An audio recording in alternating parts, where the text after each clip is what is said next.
Ishirahamwe Komebu ni imwe mu mashirahamwe ya Musumba Holding. Iryo shirahamwe rikaba ricukura ubutare ngaha mu gihugu cacu mu ntara ya Butanyerera, komine Kayanza. Ubwo butare bukaba bwitwa coltan hamwe na casterite.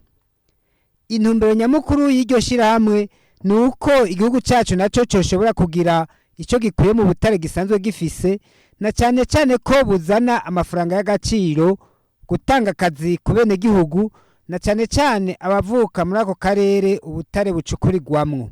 Komebu ni ishirahamwe ricukura ubutare, rikaba rikorera muri komine Kayanza, mu mazone ya Rukere, Jene na zone Kabarore. Niho ririko rirarangurira igikorwa cyo gucukura ubutare. Muri kino gihe niho ibikorwa byacu biri. Komebu ni jambo ry'imfunyapfunyo mu gifaransa, mu majambo arambuye ni Comptoir Minier des Exploitations du Burundi. Yego. Aha turiko turacukura ubutare, turi mu mazone atatu, perimetre yacu iri mu mazone atatu nkuko nabivuze, zone Rukere, zone Jene hamwe na zone Kabarore.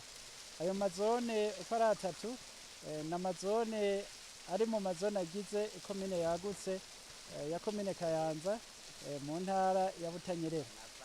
Aka karere turiko dukoreramo kaya mazone, mu bumanuko bwayo tuhasanga zone Murima yo muri komine Kayanza, tukahasanga zone Gwegura nayo nyene yo muri komine Kayanza. Mu buseruko hari zone Mparamirundi yo muri komine Kayanza. Mu burengero tuhafise komine Bukinanyana yo mu ntara ya Bujumbura. Hanyuma mu buraruko bw'aya mazone atatu yose dukoreramo hari igihugu cy'u Rwanda.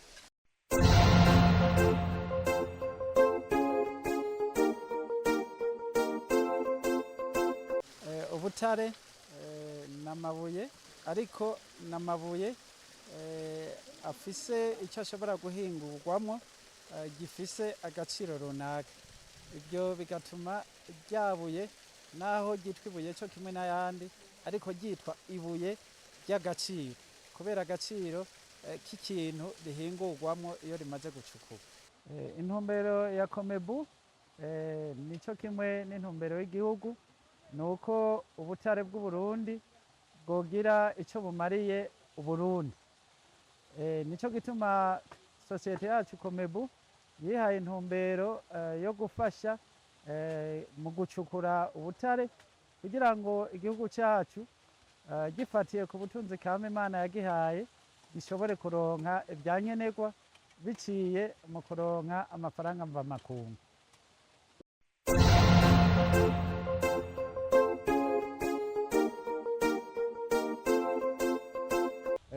Iyo dufise icyifuzo cyo gucukura ubutare mu karere runaka, hariho ibikorwa tubanza gukora. Cya mbere ni ibikorwa bijyanye n'ubushakashatsi bwo kwerekana yuko muri ako karere hari ibimenyetso by'uko haboneka ubutare, ibyo bita prospection miniere. Ibi bikorwa rero turabikora, hanyuma bikadushikana ku ntambwe itwereka iti hano hantu birashoboka ko umuntu aramutse agize ibindi byigwa ashobora gusanga hariho ubutare. Nico gituma inyuma y'iyo ntambwe ya mbere duca dukurikiza ko intambwe igira kabiri yo kurondera ahantu nyezina ubwo butare bwoba buri, kuko akarere koko tuba twamaze kumenya ko karimwo ubutare. Intambwe ya mbere janye no gukora ubushakashatsi kugira ngo turonke ahari ubutare bikorwa n'abakozi b'abatekinisiye ba Komebu. Hanyuma n'ibindi bikorwa bikurikira kiba kikiri igikorwa cyabo cyo kumenya neza na neza uruhande canke akarere botumberamo kugira ngo bazoronke ubutare, bazoheze mbere banabucukure nibasanga koko ubutare buhari ari ubutare bushobora gutuma ibyo bakoresheje bashobora kubikuramwo bakaronka n'inyungu. Iyo ni intambwe ya mbere.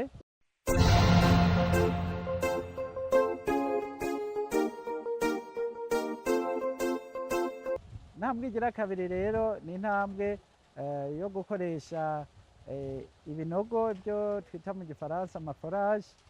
Bisaba ubuhinga nabwo butari buke, kuko dukoresha amamashini atobora umusozi akamanuka mu kuzimu ku metero runaka tuba twifuje, kugira ngo turabe yuko aho hantu koko hashobora kuba hari ubutare.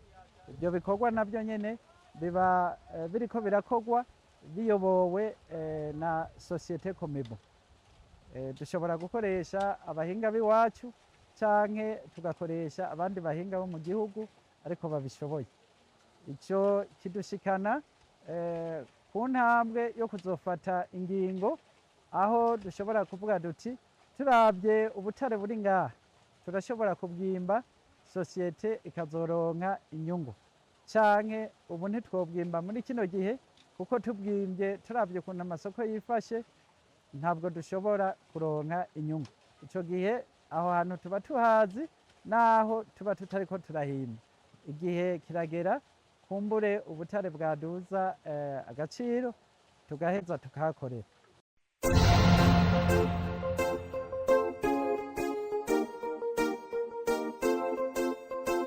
Intambuko igira gatatu nayo ni intambuko yo kwimba ubutare nyezina. Ico gikorwa gikorwa na sosiyete ikoresheje abakozi batandukanye. Turafise abakozi babanza kudufasha kugira ngo dutegure aho tugiye kwimba. Turafise abakozi badufasha kugira ngo ubutare bwimbwe. Turafise abakozi badufasha kugira ngo umwimbu wabonetse ucungerwe. Turafise n'abakozi badufasha kugira ngo ubutare bwabonetse buyungururwe neza kugira ngo dushore umwimbu umeze neza. Ni izo ntambuko zitatu dukoresha iyo turi mu gikorwa cyo kurondera, gucukura, mbere no kuzoshora ubutare tuba twaronse. Murakoze.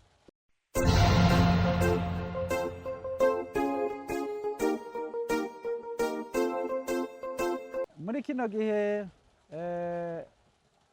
turiko turacukura ubutare ino Ikabarore, turiko dukoresha ubuhinga bwitwa exploitation semi mécanisée, kandi tugakora icyo bita exploitation à ciel ouvert. Mu Kirundi bivuga iki? Nuko muri ubwo buryo bwo kwimba dukoresheje exploitation semi mécanisée dukoresha amamashini, ariko kandi tugakoresha n'abenegihugu.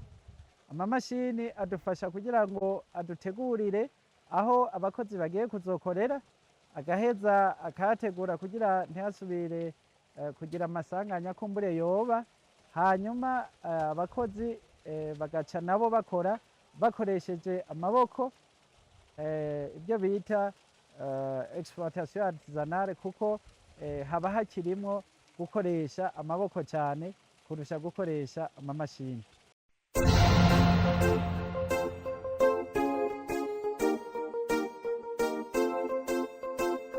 Itandukaniro riri hagati ya sosiyete Komebu hamwe n'ayandi mashirahamwe mato mato acukura ubutare ni uburyo dukoresha iyo turiko turarondera canke turiko turimba ubutare. Amasosiyete nk'aya ya Komebu iyo agiye kugira igikorwa cyo kwimba ubutare abanza kugira ubushakashatsi kugira amenye ati bikorwa tugiye gukorera aha hantu bizoduha umwimbu ungana gutya. Tumaze kumenya umwimbu tuca tumenya ati none hazoba hakoreshejwe uburyo bungana gutya, tugatangira gukora tuzi yuko tuzokunguka canke yuko tutokora kuko tutokunguka.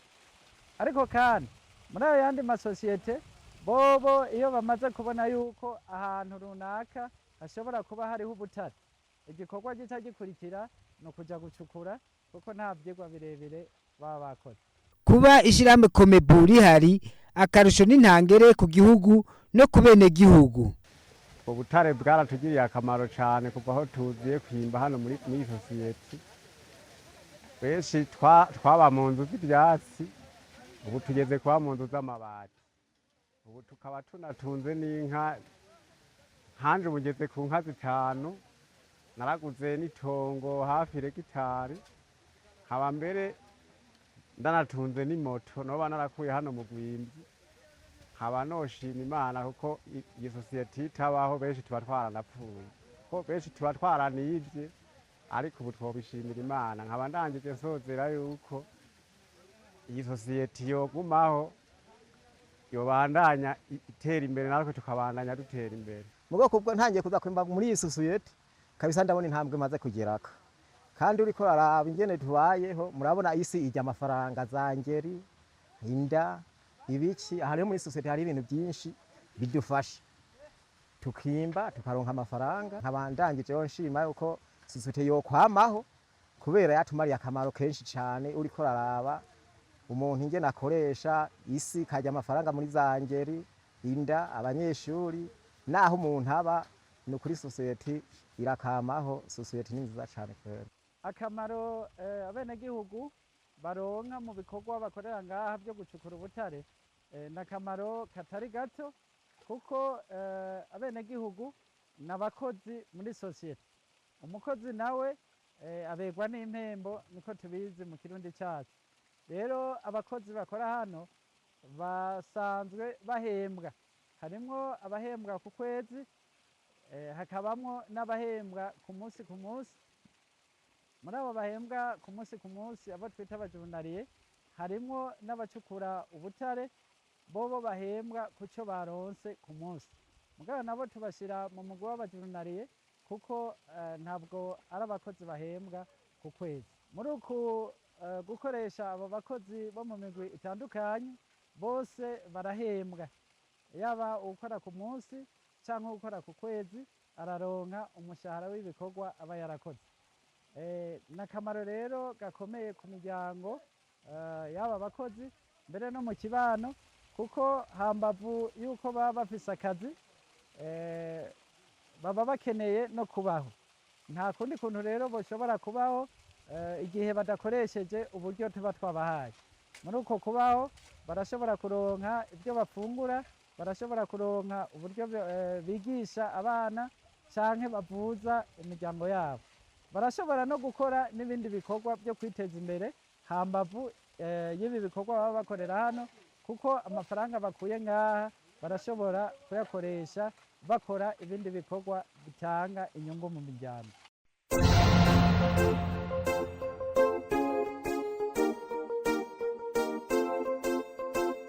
Mu byerekeye gukingira ibidukikije, twebwe turazi neza akamaro ko gukingira ibidukikije, ko ibidukikije bituma tugira byiza, tukagira amagara meza.